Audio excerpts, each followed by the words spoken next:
মাগুরায় শিশু আসিয়াকে ধর্ষণ ও হত্যা মামলায় প্রধান আসামি হিটু শেখকে মৃত্যুদণ্ড দিয়েছেন আদালত।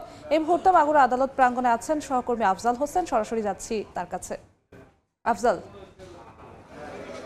মাগুরার শিশু আসিয়া হত্যা এবং ধর্ষণ মামলার রায় হয়েছে, যেই রায়ের জন্য গোটা জাতি আসলে অপেক্ষা করছিল। কিছুক্ষণ আগে মাগুরার নারী ও শিশু নির্যাতন দমন ট্রাইব্যুনালের বিচারক এম জাহিদ হাসান তিনি রায় ঘোষণা করেছেন।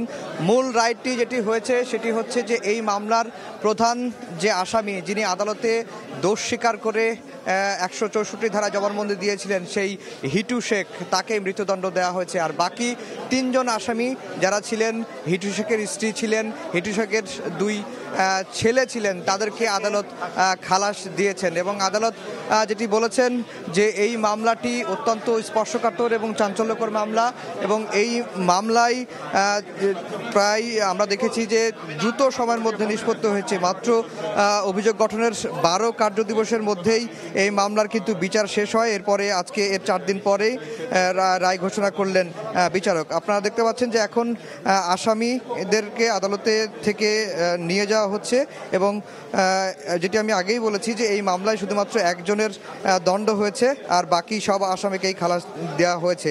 এবং আমরা কিছুক্ষণ পরে হয়তো এই মামলা যিনি বিশেষ প্রসিকিউটর রয়েছেন, স্বরাষ্ট্র মন্ত্রণালয়ে নিয়োজিত অ্যাটর্নি জেনারেল পদমর্যাদার এহসানুল হক সমাজি, তিনি গণমাধ্যমের সঙ্গে কথা বলবেন।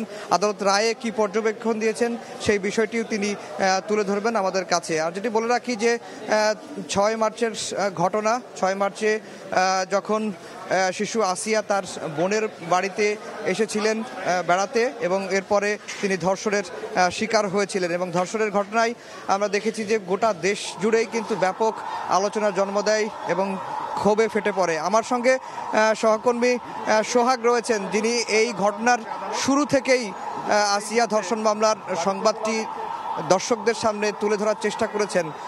আজকে যে এই রায় হলো, রায়ের আপনার কাছে কি মনে হয়, রায়টি কেমন হলো? একজন সংবাদকর্মী হিসেবে আপনি তো এই ঘটনাটি শুরু থেকেই শেষ পর্যন্ত ছিলেন, এই রায়টি কেমন হয়েছে মনে হচ্ছে আপনার? আফজাল, আপনি যেমনটি বলছিলেন, আসলে এই যে রায়ের আমরা শুরু থেকে আমি আসলে থাকার চেষ্টা করেছিলাম, এবং আজকে যে রায় হলো মাত্র 12 কার্য দিবসের মধ্যে যে রায় বিচার কাজটা শেষ হলো আসলে, এবং একজনের যে প্রধান অভিযুক্ত হিটু শেখ, তাকে যে ফাঁসি দেওয়া হয়েছে, আসলে আমি মনে করি যে মাগুরাবাসী সহ সারা বাংলাদেশের মানুষ মনে করছে যে এটা ন্যায় বিচার প্রতিষ্ঠিত হয়েছে, এবং দ্রুত সময়ের মধ্যে এই বিচারটা হওয়ায় কিন্তু সারা বাংলাদেশের মানুষ সহ যারা আসিয়ার স্বজন যারা আছে তারা কিন্তু সন্তুষ্টি প্রকাশ করেছে। এবং এটাই তারা চেয়েছিল যে আসিয়ার যে মূল অভিযুক্ত তারা কিন্তু এই হিটু শেখের কিন্তু তারা ফাঁসি চেয়েছিল, এবং অন্যান্য আসামিদেরও তারা কিন্তু শাস্তি চেয়েছিল, কিন্তু আদালত হয়তো তাদের নির্দোষ পেয়েছে, তাদের খালাস দিয়েছে যেটা মনে করেছি। এবং মাগুরাবাসী সহ সারা বাংলাদেশ মনে করি যে এই রায়ে সন্তুষ্ট হবে এবং এটা ন্যায় বিচার প্রতিষ্ঠিত হবে বলে আমি মনে করি। আচ্ছা, আপনি কি আসিয়ার পরিবারের সঙ্গে কোনো কথা বলতে পেরেছেন রায়ের পরপরই? রায়ের পরে এখন আমরা কথা বলতে পারিনি, তবে আমরা কথা বলার চেষ্টা করছি। আমরা দেখেছি আসিয়ার মা তিনি আদালতে উপস্থিত আছেন। আমরা চেষ্টা করব যে আসিয়ার মা কি ভাবছেন বা এই রায়টাকে নিয়ে তার প্রতিক্রিয়া কি, এটি জানার চেষ্টা করব। তো মোটা দাগে একটি কথা বলে শেষ করি যে মাগুরার আলোচিত আসিয়া ধর্ষণ এবং হত্যা মামলায় একজন আসামি, প্রধান আসামি হিটু শেখকে মৃত্যুদণ্ড দিয়েছেন, এবং বাকি 3 জন আসামিকে খালাস দিয়েছেন মাগুরার নারী ও শিশু নির্যাতন দমন ট্রাইব্যুনালের বিচারক। তো এই ছিল মাগুরা থেকে আমার কাছে সবশেষ খবর। সরাসরি ছিলাম মাগুরায়।